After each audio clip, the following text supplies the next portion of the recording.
हमें प्रमाणित कीजिए, मेरा अगला जन्म होगा कि नहीं। प्रमाणित नहीं कर सकते, क्योंकि आपके पास कोई पावर ऐसा नहीं जिससे हम प्रमाणित कर सकें।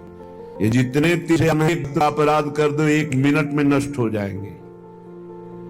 भक्तन निंदात बुरी भूल करे, जिन कोय के सुकृत बहु जन्म के क्षण में दारे खोए। तो बोले रो पड़े और कहा मेरा जन्म न हो ऐसा उपाय है आपके पास? क्योंकि अब मैं 85 वर्ष का हूं। हाँ है। पहली बात तो ये अभिमान छोड़ो कि आपने भारत के तीर्थों का भ्रमण करके बड़ा पुण्य कमाया। ये जो गान कर रहे हो बिल्कुल तुम्हारे पास पुण्य एकत्रित नहीं हो रहे, सब नष्ट होते जा रहे हैं। और दूसरी बात, राधा राधा राधा आज से रटना शुरू करो। ये गारंटी हम वृंदावन में बैठ के अभी ले रहे हैं, अभी की। अगर अभी प्राण निकल गए तो भगवत प्राप्ति हो जाएगी। क्यों? पुत्र के बहाने से नारायण निकला तो परम पद मिल गया। जानबूझकर राधा बोलोगे प्राण निकल जाएंगे तो श्री जी नहीं मिलेंगी, पक्का।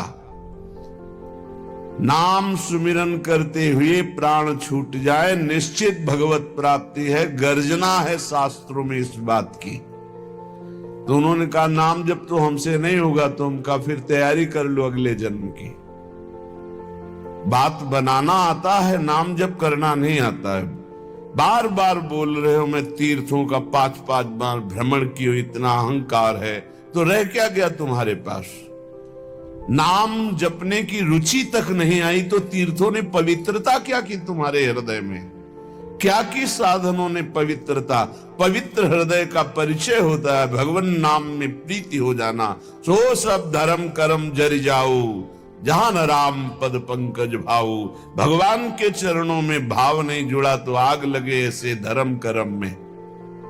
प्यारी जो सुख के साधन समझ करके हमने किया और फल उनका दुख मिला। सबको ऐसा ही हो रहा है। क्यों? तस्मात् शास्त्रम प्रमाणम ते कार्या कार्यो व्यवस्थित। कार्य और अकार्य की व्यवस्था शास्त्र के अनुसार की गई है। शास्त्र क्या कहता है ये गुरुजनों के चरणों में बैठकर सीखा जाता है, मनमानी आचरणों से नहीं। आपने गुरु बनाया तो उन्होंने कहा आज तक नहीं, तो सब का सब कोरा हिसाब है। बिना गुरुदेव का आश्रय लिए कोई आवागमन चक्र से मुक्त हो सकता है? चाहे भगवान शंकर जैसा ज्ञानी हो, ब्रह्मा जैसा चतुर विवेकी हो, चाहे शिव विरंच सम होई, गुरु बिनु भवनिधि तरह न कोई। गुरुदेव के चरणों का आश्रय लिए बिना अविद्या पर विजय प्राप्त करना असंभव है। गुरुदेव की कृपा भीनी दृष्टि मात्र ही देहाभिमान का नाश कर देती है। ये सच्ची तुमसे हाथ जोड़ के कह रहे, प्रभु के नाम, प्रभु की लीला कथा श्रवण और प्रभु की सेवा के सिवा इधर उधर मत मन लगाना, नहीं तो जीवन बर्बाद हो जाएगा। ये सब केवल नाटक है भैया। पर्दे के बाहर कुछ है, पर्दे के भीतर कुछ है। नहीं नहीं, बिल्कुल नहीं। हम आपसे सत्य कहते, खूब बड़े बड़े महापुरुषों का संग किए, कभी इतनी नौटंकी नहीं देखी महापुरुषों में, कोई नाटक नहीं देखा।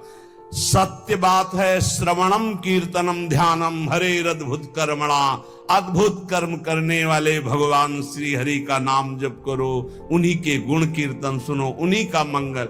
बोले हम धर्म ट्रांसफर कर रहे हैं, हमारे धर्म से पता नहीं कहां का भोजन खा लिया कि बुद्धि भ्रष्ट हो गई। गर्दन कटा ले अपने धर्म में, उसे धर्मात्मा कहते हैं। बोले हमारे को सुख नहीं मिला इसलिए हम वहां कुछ किलो चावल मिल गए, कुछ रुपया मिल गए, कुछ पैसा मिल गए, और तुम बोलने लगे कि हम अमुक धर्मावलंबी हो गए, हम अपने सनातन पद्धति को छोड़ दिया। कभी जिंदगी में ऐसे नहीं। गर्दन कटवा दे, धर्म का स्वरूप समझो, तब भगवान प्रसन्न होते हैं। अपने धर्म के लिए सर्वस्व। क्या जानते हो हमारे सनातन धर्म को? हमारा सनातन धर्म आकाश की तरह है, हमारा सनातन धर्म वायु की तरह है जो सबका पोषण करता है। हमारा सनातन धर्म पृथ्वी की तरह है, चाहे जितना अपमान करो तुम्हारा मंगल ही करेगा। क्या जानते हैं सनातन को? केवल वासनाओं को जाना, इधर उधर धनंगते घूम रहे हो। हे सत्संग का जो श्रवण करते हैं उनको कभी इन बातों पर बाहरी विश्वास नहीं करना चाहिए। एक और पद्धति चली है, पीछे से चली आ रही, बोले अंबाजी को बलि दे रहे हैं, वो बेचारा पशु कुछ जानता नहीं, उसको फंसा दिया, गर्दन काट दिया, नरक भोगोगे, नरक भोगोगे, पक्का कह रहे हैं, पक्का नरक भोगोगे। अंबाजी का सही नाम क्या है जानते हो? जगदम्बा। कहते हो ना जगत जननी, तो बकरे की जननी नहीं है। ऐसे साधारण अम्मा भी नहीं होती थी, जगदम्बा कैसे हो जाएगी? हे मूर्खो, अपने हाथ से काटा था अंबाजी ने जब जड़ भरत जी की बलि देने जा रहे थे ना, तो स्वयं भद्रकाली प्रकट होकर अपने समस्त उपासना करने वालों के गले काटे थी। ये बात ध्यान रखना, किसी जीव की हिंसा जगदम्बा को पसंद नहीं है। ये कैसी आज की भावनाएं चली हुई हैं। जगदम्बा या देवी सर्वभूतेषु शक्ति रूपेण संस्थिता, वो देवी है, वो अंबा है। कैसे यार बुद्धि भ्रष्ट हो रही लोगों, बचो ऐसे लोगों से। प्रसाद में अभक्ष पदार्थ देते हैं कि अंबा जी का प्रसाद है, अंबा जी का एक बात प्रसाद पा ले तो बुद्धि शुद्ध हो जाए और मोक्ष पद का अवलंबन करे। ते बताए आज है अक्षय तृतीया, आज भगवान को चंदन अर्पित किया जाता है। प्रियालाल को आज चंदन चर्चित किया जाता है अक्षय तृतीया को। तो सबसे बड़ी शीतलता प्रदान करने वाली होती भजन वृत्ति। हमारी तो आंतरिक बात यह कि खूब आज भजन करो, उसका दान करो, तो उसका कई गुना फल कर आपको लाभ मिलेगा। पूरे विश्व को दान करो, जितना आज भजन करो उसके बाद कहो हे प्रभु पूरे विश्व स्वरूप में आप हो, आपको ये भजन देते हैं, सबका मंगल हो, सब निरोग हो, सब सुखी हो। वो जाएगा कई गुना बढ़ करके पूरे विश्व का सुकृत लेके आपके पास आएगा। इसलिए भगवत प्राप्ति होती है उन संतों को जो अपने लिए भजन न करके जगत के लिए भजन करते हैं। पर इसके लिए हिम्मत चाहिए। बोले सुबह से उपवास किए भजन हम कर रहे हैं, हम पूरे संसार को भजन दे दें। तो जब आप पूरे संसार को देंगे तो पूरे संसार का सुकृत आपके पास लौट करके आएगा, तो आप बहुत बड़े सुकृतवान, बहुत बड़े कृपा पात्र हो जाएंगे।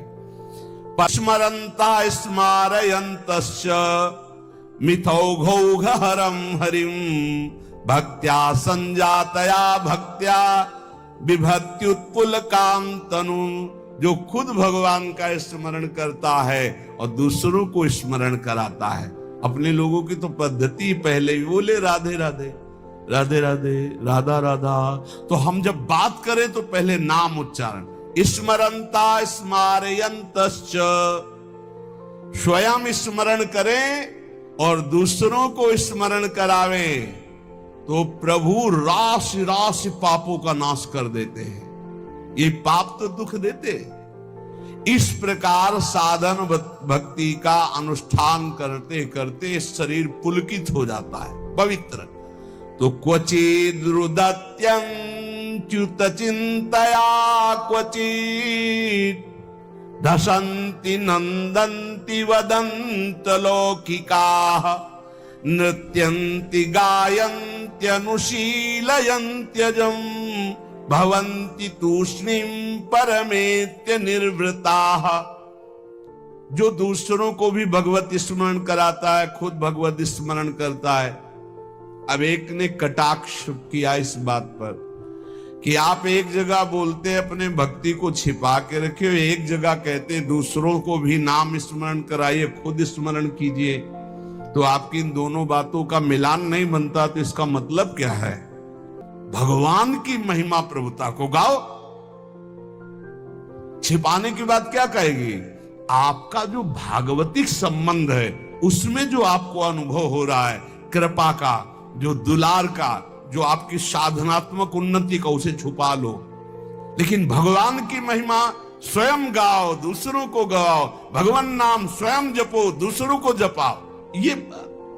ये अज्ञान के कारण तारतम्य को नहीं बैठाल पाते। अच्छा है पूछ लो जिससे तुम्हारा संशय चला जाए। रोका जाता है कि अपनी भक्ति को छिपा के रखो। क्या भक्ति का स्वरूप? जो आपको दिव्य अनुभव हो रहे हैं उनको मत बोलो, आप ऐसा साबित मत करो। दूसरे को नाम जप करो, दूसरे को भगवत चर्चा सुनाओ, दूसरे की भागवतिक उन्नति चाहो और भगवान का यश गाओ, तो आपकी आध्यात्मिक उन्नति होगी। अपनी उन्नति के जो आपको अनुभव है उनको छुपा के रखो, उनको समाज में व्यक्त मत करो, उसे कहा जाता है छुपाना। तो उपासक नाम जप करे, भगवत चर्चा सुने और ऐसे लोगों का किसी भी तरह के कोई चमत्कार से प्रभावित ना हो, जहां प्रभु का नाम, प्रभु का रूप, प्रभु की लीला, प्रभु का धाम की महिमा का गान ना हो। बिल्कुल बच के रहो। कलयुग की आंधी चल रही, सच्ची मानिए, नाम जप से ही ब्रह्मबोध होता है, नाम जप से ही भगवत प्रेम होता है। नाम जैसा कोई महान धन नहीं, नाम जैसा कोई मित्र नहीं, नाम जैसा कोई तीर्थ नहीं, नाम जैसा कोई अंगरक्षक नहीं, नाम जैसा कोई अंगरक्षक नहीं। नाम पहारू दिवस निशी, ध्यान तुम्हार कपाट। रात दिन नाम जप कर रहे तो नाम का पहरा कोई बाल बांका नहीं कर सकता। खूब नाम जप करो, बचाओ, ऐसे पर्वों में अपने को बचाओ, दूसरों के दान पुण्य से बचो। कुछ भी नहीं लेना, प्रणाम भी किसी का नहीं लेना। कोई प्रणाम कर रहा है फौरन प्रणाम करो, वो पंचांग कर रहा है आप सर झुका लो। किसी का प्रणाम नहीं, किसी का कोई प्रतिग्रह नहीं, किसी की कोई सेवा नहीं। ऐसे अवसरों पर खूब भजन करके अपने को बढ़ाया जाता है। ऐसे अवसरों में कई गुना लाभ मिलता है भजन का, भजन से बढ़कर कोई लाभ नहीं। हम नाम जप करना, ए मस्त रहो। भगवत प्राप्ति हमारे निश्चित है, क्योंकि हम श्री जी की शरण में हैं। मेरी महारानी श्री राधा रानी। हाँ पक्का मस्त रहो। जय जय श्री राधे श्याम।